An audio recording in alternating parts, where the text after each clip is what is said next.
कथा प्रारंभ होवत है। सुनिए वीर हनुमान, राम लक्ष्मण जान की सदा करे कल्याण। अब इंद्रा एकादशी की कथा सुनिए। श्री युधिष्ठिर बोले, हे भगवान, अब आप कृपा पूर्वक अश्विनी मास की कृष्ण पक्ष की एकादशी के व्रत की कथा कहिए। इस एकादशी के व्रत के करने से कौन कौन से फल मिलते हैं, सो समझाकर कहिए। इस पर श्री कृष्ण भगवान बोले कि इस व्रत से समस्त पाप नष्ट हो जाते हैं, गए हुए पितरों का उद्धार हो जाता है। राजन, इस एकादशी की कथा सुनने मात्र से ही वाजपेयी यज्ञ का फल प्राप्त होता है। प्राचीन सतयुग में महिष्मती नाम की नगरी में इंद्रसेन नाम का एक प्रतापी राजा राज्य करता था। वह पुत्र पुत्र धन धान्य आदि से पूर्ण था और सदैव शत्रुओं का दमन करने वाला था। एक समय जबकि राजा अपनी राज्य सभा में सुख पूर्वक बैठा था, महर्षि नारद आकाश मार्ग से उतरकर वहां आए। मुनि को देखकर राजा आसन से उठा और अर्घ्य आदि से उनकी पूजा करके उन्हें आसन दिया। महर्षि नारद बोले कि हे राजन, आपके राज्य में सब कुशल है। मैं आपकी धर्म परायणता को देखकर अत्यंत प्रसन्न हूँ। तब राजा बोले, हे महर्षि, आपकी कृपा से मेरे समस्त यज्ञ कर्म आदि सफल हो गए हैं। देव, अब आपकी क्या आज्ञा है? इस पर नारद जी बोले, राजन, मुझे एक महान आश्चर्य हो रहा है कि एक समय जब मैं ब्रह्मलोक से यमलोक को गया था, उस जगह यमराज की सभा के मध्य में मैंने तुम्हारे पिताजी को बैठे देखा था। तुम्हारा पिता महान ज्ञानी दानी धर्मात्मा था। वह एकादशी के व्रत के बिगड़ जाने से यमलोक को गया। तुम्हारे पिताजी ने मेरे हाथ तुम्हारे लिए एक समाचार भेजा है कि आप मेरे पुत्र के पास जाएं। मेरे पुत्र का नाम इंद्रसेन है, जो कि महिष्मती नाम की नगरी में राज्य करता है। मुझे किसी पूर्व जन्म के कर्म कारण जो ये लोक मिला है, यदि मेरा पुत्र इंद्रसेन अश्विनी मास के कृष्ण पक्ष की इंद्रा एकादशी का व्रत करे और उसका फल मुझे दे दे तो मेरी मुक्ति हो जाए।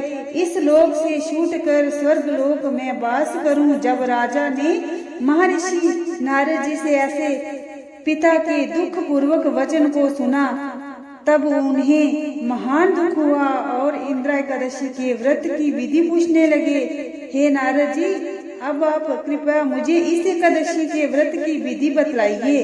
इस पर नारद जी बोले, हे राजन, अश्विनी मास की कृष्ण पक्ष की दशमी के दिन प्रातःकाल श्रद्धा पूर्वक स्नान करना, इसके पश्चात फिर दोपहर को भी स्नान करना चाहिए।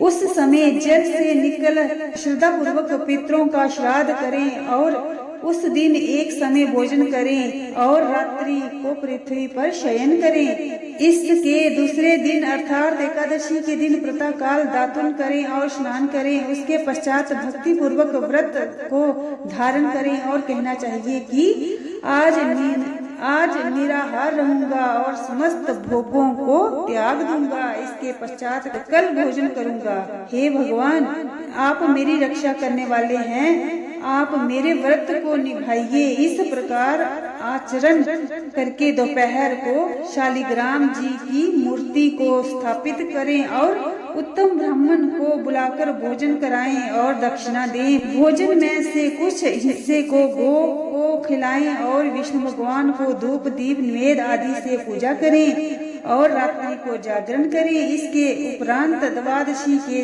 दिन मौन होकर बंधु बांधवों सहित भोजन करें। ये इंद्रा एकादशी के व्रत की विधि है। हे राजन, यदि तुम आलस्य रहित होकर इस एकादशी के व्रत को करोगे तो तुम्हारे पिता अवश्य स्वर्ग जाएंगे। महर्षि नारद से सुन इंद्रा एकादशी आने पर उसका विधि पूर्वक व्रत किया। बंधु बांधवों सहित इस व्रत के करने से आकाश से फूलों की वर्षा हुई और राजा का पिता यमलोक से गरुड़ में चढ़कर स्वर्ग को चला गया। राजा इंद्रसेन भी इस एकादशी के व्रत के प्रभाव से इस लोक में सुख भोग कर अंत में स्वर्ग लोक को गया। श्री कृष्ण भगवान कहने लगे, हे धर्मराज, मैंने तुम्हारे सामने इंद्रा एकादशी का महात्म्य वर्णन किया है। इस कथा को पढ़ने व सुनने मात्र से ही समस्त पाप नष्ट हो जाते हैं और अंत में स्वर्ग लोक की प्राप्ति होती है। कथा समाप्त होवत है, विदा हुए हनुमान। राम लक्ष्मण जानकी सदा करो कल्याण, सियावर राम जय जय राम। मेरे मन बसियो सीताराम, करो कल्याण जय श्री राम।